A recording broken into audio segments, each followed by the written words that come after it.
Ang atong pamalandungan karon nga topic mga igsoon is ikaupat na ni nga lesson, man separated from God. O kini mga picture ako ning na pick up. Kining primero kang I think kang Michelangelo nga painting. Doon na pa, mas dako pa ni nga painting pero ako lang gi-craft diha nga bahina sa painting kay gisensor lang na ako ang painting gamay. Pero umutanaw ka sa painting, naara man na sa internet. Mao ni siya ang iyang artist conception sa paghimo sa Dios kang Adan. Mura man po ni og ng tiguwa nga tao ning gihulagway niya sa Dios. Niya si Adan, batanon kaayo pero wa magsugod og puya, wa magsugod og bata pag kaayo kun dili kani fully grown, no? Mao siguro nang ingon sila nga mura siguro na tigmo ba kinsa kunong tawhana ang way pusod. Ay pangita, ay tanawhan ang imong pusod o ay tanawhan ang diha sa imong bana o asawa sa imong anak kay naa ginay pusod basta ipanganak. Pero si Adan wa man toy panganak basig wa toy pusod or si iba magapod. Pero apa ta hibaw basig gihimuan pos Ginoo aron mapareho siya tanan nato. Pero that's not the point. The point is that ang Dios naghimo kaniya. Gihimo siya sa Dios. O pagkahuman ang ikaduhang litrato mahitungod sa pagkahulog sa tawo ngadto sa pagpakasala. Mikuha sila sa bunga sa kahoy niya, mga nangaon sila. Mao na nga ang kining sunod gipalaya sila gikan sa tanaman sa Eden, sa Garden of Eden. Di na sila maka balik dito kay gigwardiyahan man. Unya ang bayad sa sala unsa man? Kamatayon. Kanina lay akong gibutang kay basta Pilipino, klaro man kaayo ni siya, ambot lang ka sa ubang nasod, no? Naaban ni dito sa Amerika pod o sa Canada ba ka ingon ani nga style ba nga ang atong menteryo pila ka andana, pila man ni ka andana inyo nakita, labay 1 2 3 4 5 mura 5 stories nga andana. 5 stories nga kuan lubnganan. Mao na siya ang bayad sa sala, kamatayon. Kita na evident bisag asa tanan padong diha. Pero mao na nga kinahanglan sulbaron gyud problema sa sala aron makalikay sa silot kay og dili masulbad asa man padong kining katapusan mao ni padolngan sa sala nga wa masulbad. Og usa ra man katawo ang gi-picture diri no, pero matod pa sa Biblia tanan nga wa na lista sa libro sa kinabuhi sa Dios. Okay, so mao ni ang in very short summary pilagi sa mga hulagway or illustrations atong masabtan ang pagkahimulag sa tao gikan sa Dios. Mao ni ang atong pagtulun-an mahitungod sa mahitungod sa tao or shortcut ni siya sa doctrine of man, doktrina mahitungod sa tao. Man as originally created by God was good and upright. Man by his own choice disobeyed God's command and became a sinner.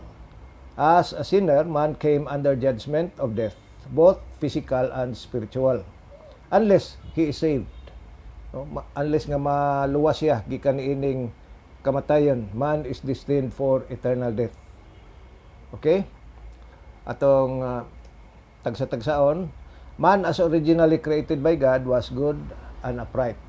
Sa ato pa, dili sa ang kasaysayan sa tao, dili kay kita nga as an individual no nga ako, mao ko si June Cagas, ikaw o kinsa imong ngalan, ikaw, no, not as kita nga individual pero as a human race nga nagsugod kang Adan og iba hangtod karon, hangtod pa sa kinsa pay mga tao dinis kalibutan.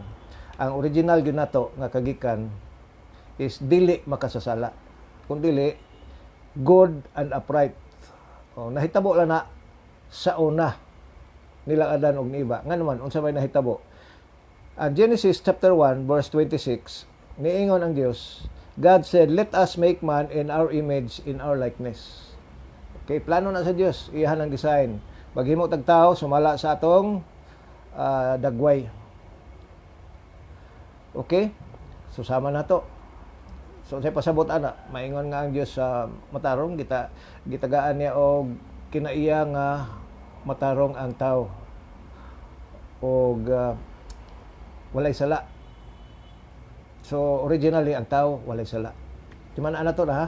Timan-an na to na kay kada mo ingon ta og human nature or kinaiyang tawhanon, dili na original. Basta magisgo ta og makasasala nga kinaiya. Okay. And then ang giplano sa Dios iyang gihimo. In verse 27, so God created man in His own image. In the image of God, He created him. Male and female, He created them. O mao ni ang iyang gihimo nga original. Lalaki ug babae. Kay plano man niya nga mo dagsang dinhi sa kalibutan, mo sanay, managhan. So ang design niya sa pagsanay sa mga tao dinhi sa kalibutan is by sexual reproduction. So mo nang gahimo siya og lalaki o babae. Kay o puro sa lalaki walay reproduction, o puro sa babae walay reproduction. So lalaki o babae gidesign na niya. Kay of course pwede magud niya himuon ba nga pareha sa mga bakterya nga wala na sexual reproduction nga gihimo nila. Unsa man nila pag-reproduce? Tubo ra man na sila, di paghuman matunga, ni paghuman lain na sa di matunga na sa ingon ana ra man na sila. But then as we go higher, nag-anam ka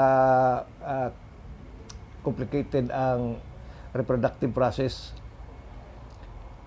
O ang sa tao mao ning gihimo sa Dios. Doon na po'y tuyo ani, doon ay lain nga gawas pa sa reproduction, doon na po'y lain nga mga accompanying ani nga resulta sama sa fellowship, no?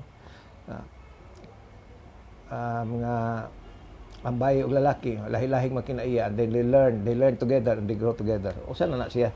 Pero mo na gihimo sa Dios, ang iyang giplano nga maghimo siya og tao, iyang gibuhat sumala sa dagway niya. Pareho niya. Maayo, walay sala. Mo na sa sinugdanan. So mo nang moingon ta nga in the image of God man was created. Og moingon tag man was created, apila na ang babae, man and woman were created. Kay silang duha, sila mao ang naa nila ang hulagway or panagway sa Dios, the image of God. Unsa may sunod na hitabo? Man by his own choice, voluntary ba? Dili pinugsanay, dili kay giprogram siya, mura siya robot nga igo lang sunod sa inevitable sequence sa programming niya. But by his own choice, man disobeyed God's command. O tungod na nahimo siyang sinner. Unsa man day nang sala? Ang sala is pagsupak sa kabubuton sa Dios, pagsupak sa balaod sa Dios. Iyon na ang sin. Now, daghan mga balaod sa kalibutan, no? Balaod sa Pilipinas, balaod sa ubang nasod, kanang gilalag international law. Pwede pong tawag na ito ning balaod sa kinaiyahan, ka naman inana ba? Now, kung supak ta sa balaod sa Pilipinas, mahimutang illegal, so silutan po ta sumala sa balaod sa Pilipinas. Pero, sa legal lang na, din sa kalibutan o sa Pilipinas lang. O ato ka sa laing nasod, basi di na mo apply. Pero, o doon na po'y gingalan og law of nature o pananglitan nga kanang kita di man kita kalupad. Nya doon na may mga balaod na gravitation o unsa pa. Problema ana og gahuna-huna ta nga manundog sa langgam o nya mo ambak ta gikan sa pangpang o nya kapakapata or bukod sa baga. Diretso ta ka hagbong sa ubos. May lagma ilhan pa ta. Kung ginagabotan nato sa ubos nga habog kayo, matuon pag yung kayo niya unsa pag description nato bungkag ta lang kalakiha. So gi-violate nato ang gitawag nato law of nature ba nga with regard to our physical characteristics. But violating the laws of nature or even violating the laws of the Philippines or the US or whatever laws din sa Pilipinas sa kalibutan, it does not mean that we sin. Kay lahi na siya, no? Lahi na siya nga klase sa violation. Mukaingon lang ta nga nakasala ka kon it is a violation of the law of God. Tungod kay God, siya, the moral lawgiver and governor of the universe. Dihagi kaniya nya kita nga dapat magsunod sa atong magbubuhat og sa Dios. Kung kana may atong giviolate ang iyahang balaod, alang nato. Mao na itawag natong sala. Transgression of the law of God. Okay? Ako lang nang tagaan og brief distinction kay aron nga di nato masagol ang mga klase sa mga balaod ba. Balaod sa Dios mo atong gibuti pasabot, especially the moral laws of God. So, kini what was God's command nga gi-violate nila? Genesis 2:17, you must not eat from the tree of the knowledge of good and evil, for when you eat of it, you will surely die. Mao na ang iyang giingon nila. Gibutang sa Dios si Adan ug si Eva dito sa nindot kaayo nga lapit. Tagaan niya sa tanang mga pagkaon, etc. Komportable sila dito. Ingon siya ni ay kahoy nga ang bunga ni ini kinabuhi. Kaon ka ni, di ka mamatay. Og ni ay laing kahoy ang bunga ani makaila ka o sa maayong daotan. Ayaw kaon ani. Makaingon ta nga siya ro bunga ra man uta. Kadaghan kaayo unya kini usara nga ano pag idili. Mo na itong una-unaon kita nga mga supakiro. Pero kung maghunahuna ta nga out of the many thousands nga pwede na itong ano, nga no ato mang i-focus des sa kabuok, kapot nga no gid mao gina itong kinaiya ba, what is forbidden, maunahin no itong i-desire. So mao na sugo sa Ginoo, mao na original, mao ra ginay sugo niya. Mahitungon nila gawas atong sugo niya nga trabahoon nila ang kalibutan, developon nila aron manindot. What sa may nakahimong moral law ani, well, it was a claim to ultimate loyalty sa Ginoo ba o kinsa gila sundon. Okay, let's proceed further. Unsa may nahitabo? Man's disobedience. Genesis chapter 3 verse 6. When the woman saw that the fruit of the tree was good for food and pleasing to the eye and also desirable for gaining wisdom, she took some and ate it. She also gave some to her husband who was with her and he ate it. Og silang duha nakasupak sa sugo sa Dios. Sa diha nga mosupak ka sa sugo sa Dios, nakasala ka. As a sinner, man came under judgment of death, both physical and spiritual. Unsa may silot sa sala, tungod kay ni transgress man sila, nilapas sa balaod sa Dios. Nakasala man sila, unsa may punishment nga angay kanila subala sa balaod sa Dios, subala sa iyang mga prinsipyo. Genesis 2:17, iyan na nagisultidaan. You must not eat from the tree of the knowledge of good and evil, for when you eat of it, you will surely die. Mao na giingon nato sa Romans 6:23. Kanunay ni nato ma-recite, for the wages of sin is mao na siya, the wages of sin is death. Unsa nga klases kamatayon ni? Physical death. Physical death ma-describe nato ni as the separation of the spirit from the body. Kita, doon naman espiritu, doon naman lawas. Samtang ang espiritu na sa lawas buhi, naglihok, magbulag na gani sila, magawas sa espiritu patay. Ang mabili na lang lawas. Muna nga sa diha nga ilubong, moingon ta nga ato ning itugian sa yuta kining ihang patay nga lawas. Pero wa ta nagunahuna nga ang iyang espiritu katong nga mao gitawag sa Biblia og the inner man nga maapil dito. Magbulag na sila. Og mao na giingon sa James chapter 2 verse 26, the body without the spirit is dead. Kalang og nag-join pa na sila duha, body and spirit, alive pa na siya. Gaginhawa pa pero munang nagaginhawa, nagbulag na ang espiritu nga mao ang gininhawa og ang lawas patay. Physical death. Physical kay ang atong kini nga lawas being a corruptible body, madugta, mawala. But there is another kind of death, which is, we call that spiritual death. Unsa man ni klase sa kamatayon, this is the separation of man from God. When you are outside of Christ, the Bible says in Isaiah 59:2, Your iniquities have separated you from your God. Ikaw og ang Dios unya na nabulag mo. Unsa may nakapabulag ninyo? Your iniquities, ang imong mga kalapasan, ang imong kasalanan, ang imong pagkadautan. Ephesians chapter 2 verse 1, as for you, you were dead in your transgression and sins. Kaniadto sa wa pa ka sa Ginoo. Ang tao nga wala kang Kristo, outside of Christ, mao na siya, dead in transgression and sins. Tungod kana sa original nga pagpakasala sa atong unang mga ginikanan, si Adan o si Iba, napagan ang tanan. Napagan ang tanan. O mao na hinungdan nga no nga ang tanan pod napagan sa kamatayon.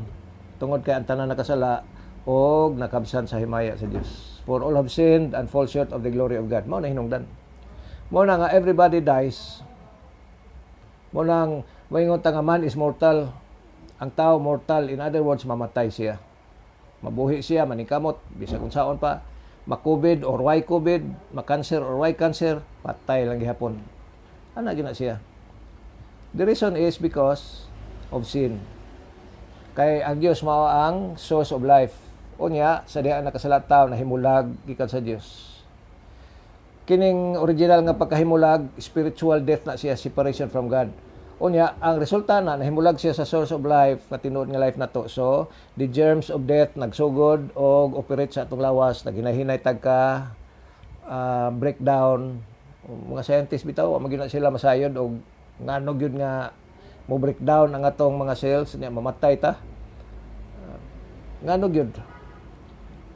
Mo lang naningkamot sila nga makakatlag sila, do na by gene sa atong DNA nga kuan gene of death nga makapugong baka sa kamatayon or whatever, no? Nikamot sila ana. Pero ang simple lang nga explanation sa Biblia is nga tungod kay ang tao ni supak sa balaod sa Dios, nakasala siya. Nasudlan siya sa germ of death. Unya naghinahinay nag-operate siya lawas. Samtang siya wala pa namatay physically, usahay magsakit siya, magdaot siya, makanser siya, mura na ang iyahang kamatayon nga niabot na installment pa. Na installment, nagdaot-daot siya, nagdaot-daot, murag auto nga ug bag-o pa nindot kay dagan, bata pa na tan-aw na to, murag yung forever and ever.